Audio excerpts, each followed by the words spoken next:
Hello guys, welcome back to my law and judiciary channel. दोस्तों, आज हम बहुत ही इम्पोर्टेंट सब्जेक्ट्स के बारे में डिस्कस करने वाले हैं which is important for your judicial prelims exam.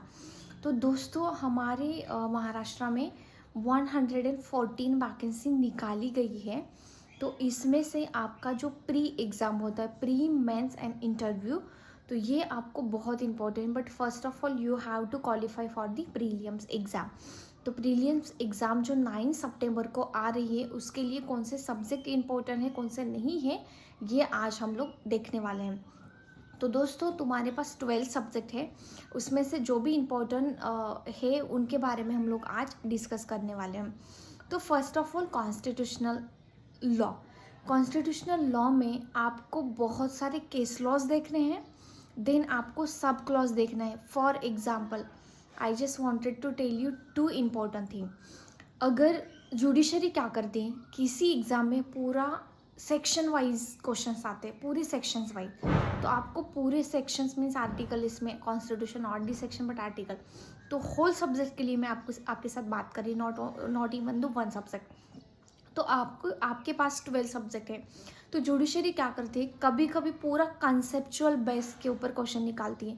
तो suppose I will tell you the conceptual base means what and the section base में का। और कभी कभी क्या करती है, पूरा सेक्शन वाइज, मतलब जो भी सेक्शंस इंपॉर्टेंट है उसके ऊपर क्वेश्चंस निकालती है। तो आपको दोनों साइड से रेडी होना है। कभी कभी judiciary section plus conceptual clarity भी देखती है, और कभी कभी जुडिशरी ओनली सेक्शंस देखती है, कभी कभी ओनली कंसेप्चुअल क्लैरिटी देखती है। So you have to prepare both of things. तो ये कैसे करोगे, suppose I will tell you the one example. अभी आपको मैं एक क्वेश्चन बता देती हूँ जो कंसेप्चुअल क्लैरिटी है। ओके, आपको बताना है कॉमेंट सेक्शन में आंसर क्या होगा। फर्स्ट क्वेश्चन, जुडिशरी क्या करती है, सपोज सेक्शन 21 आईपीसी का बहुत इंपॉर्टेंट, पब्लिक सर्वेंट।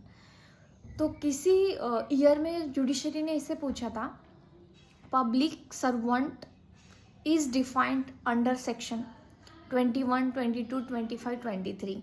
आपको कमेंट सेक्शन में बताना है कि कौन से सेक्शन में पब्लिक सर्वेंट को डिफाइंड किया गया है अंडर द आईपीसी। ये हो गया आपका फर्स्ट क्वेश्चन जो है सेक्शन बेस। सेकेंड क्वेश्चन हम लोग सेक्शन बेस ही देख लेते हैं। Theft is defined under section 378, 379, 370, 80, 370, 88. Murder and culpable homicide defined under section 299 and 300, 230 and 300 and 250 and 239 like that. तो ये हो गई आपके सेक्शन वाइज क्वेश्चन। ये जुडिशरी कभी कभी डायरेक्ट क्वेश्चन पूछ लेती है। तो ये हो गया आपका फर्स्ट क्लैरिफिकेशन। सेकेंड क्लैरिफिकेशन है आपका कंसेप्चुअल बेस। तो इसमें आपको मैं ये पार्ट दे देती हूँ। सेम क्वेश्चन लेते हैं। Under, now we will see public servant means following criteria. Public servant is nothing but public servant is first of army officers, judicial officers, arbitrator and conciliator. Then we will see all of the above. So this is the conceptual clarity. अगर आपने section 21 बहुत अच्छे से पढ़ा है, आपको पता है सेक्शन 21 में पब्लिक सर्वेंट डिफाइन गया है, बट आपने उसके सब क्लॉज नहीं पढ़े हैं, तो ये प्रीलिम्स के लिए इम्पॉर्टेंट होता है। जब आप मेंस के लिए क्लैरिफाई करोगे तो वो अलग टाइप से पूछा जाएगा, बट प्री के लिए ये क्वेश्चन बहुत ज़्यादा इम्पोर्टेंट है। तो आपको मैं ये बताना चाहती हूँ कि प्रीलिम्स के लिए आपको कौन से each and every subject important है, बट आपको ज़्यादा स्कोरिंग देने वाला सब्जेक्ट है constitutional law, IPC, CrPC, evidence, Maharashtra rent control act and ये लिमिटेशन एक्ट। सबसे ज़्यादा क्वेश्चन फ्रेम होते हैं लिमिटेशन के, जो लास्ट में आर्टिकल दिए होते हैं। और लिमिटेशन एक्ट में मैं आपको बता देती हूँ, 2021 की जो क्वेश्चन पेपर थी उसमें सेक्शन 5 के ऊपर 2 क्वेश्चन थे, मतलब यू कैन गेन 2 क्वेश्चंस। वहाँ पे एक ही सेक्शन के ऊपर 2 क्वेश्चंस रिगार्डिंग थे। सेक्शन 5 कंसेप्चुअल प्लस उन्होंने सेक्शन भी पूछ लिया था। तो एक ही साथ में दोनों क्वेश्चन आ गए थे। तो ये देखो कितना लकी होगा जो इंसान जिसने सेक्शन 5 पढ़ा होगा। उन्होंने कहा था condolence of delay is defined under section dash dash, तो सेक्शन 5। और दूसरा पूछा था condolence of delay section is applicable to application and other options थे, both suit in application, all of the above या नन ऑफ द अबो। तो ये question थे। तो इस प्रकार से मैं आपको बता देती हूँ कि ये सारे क्वेश्चन और Maharashtra rent control, specific relief act और लिमिटेशन एक्ट, आपको इतना बहुत कम छोटे सेक्शन से बट उनमें से बहुत ज़्यादा क्वेश्चन पूछे जाते हैं। इधर आपके पास अगर ट्रांसफर ऑफ प्रॉपर्टी एक्ट भी 5 मार्क्स के लिए, every section and every subject, each and every subject is important, but आपके पास बहुत कम टाइम है।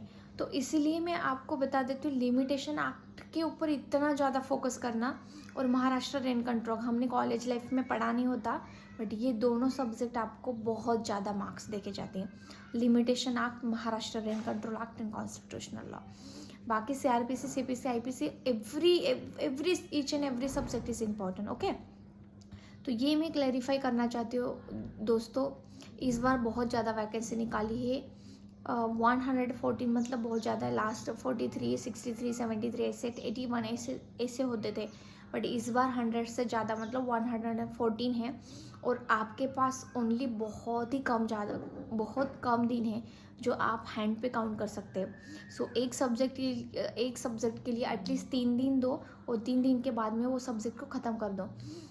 You just watch that subject, prelims के अकॉर्डिंग उनको देखो, दूसरे के अकॉर्डिंग मत देखो, ताकि आपको ऐसा ना लगे कि मैंने कवर अप नहीं किया। सो दोस्तों 9 सितंबर एग्ज़ाम टेंटेटिव डेट है, बट जुडिशरी कभी बहुत ज़्यादा टाइम जुडिशरी एग्ज़ाम डेट कभी चेंज नहीं करती, तो इसीलिए ऐसे रखो कि ये फाइनल डेट है। ओके, सो आपके पास ये 30 अगस्त के 30 डेज है, एंड देन आपके अगस्त देन सितंबर इमीडिएट स्टार्ट होने वाला, सितंबर के 8 डेज, 9 को तो एग्ज़ाम है। सो इसीलिए आपको बहुत अच्छे से प्रिपरेशन करना है, सेक्शन भी आपको याद रखने हैं, कॉन्सेप्ट भी आपको याद रखने हैं, और एप्लीकेबल कब कब होता है वो सेक्शन, उसमें ज़्यादा फोकस करना है। So all the best my dear students, and मैं आपको हमेशा यही कहना चाहती हूँ कि हमेशा कॉन्सेंट्रेट करो, बी पॉजिटिव रहो, और 1.5 मंथ के लिए सब कुछ छोड़ दो।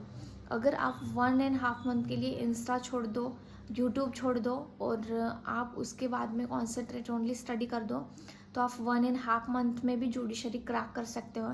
It's 100% guarantee from my side. So सब कुछ छोड़ दो थोड़ी देर के लिए, 1.5 मंथ के लिए आपके जो भी क्लोज फ्रेंड हैं उनको छोड़ दो, फैमिली को छोड़ दो, सबको छोड़ दो, और only concentrate for the study. मतलब माइंड से छोड़ दो, घर से मत छोड़ना, क्योंकि उसी घर में आपको ले रहना है, ठीक है। So please concentrate your study, and all the best for your future. Thank you.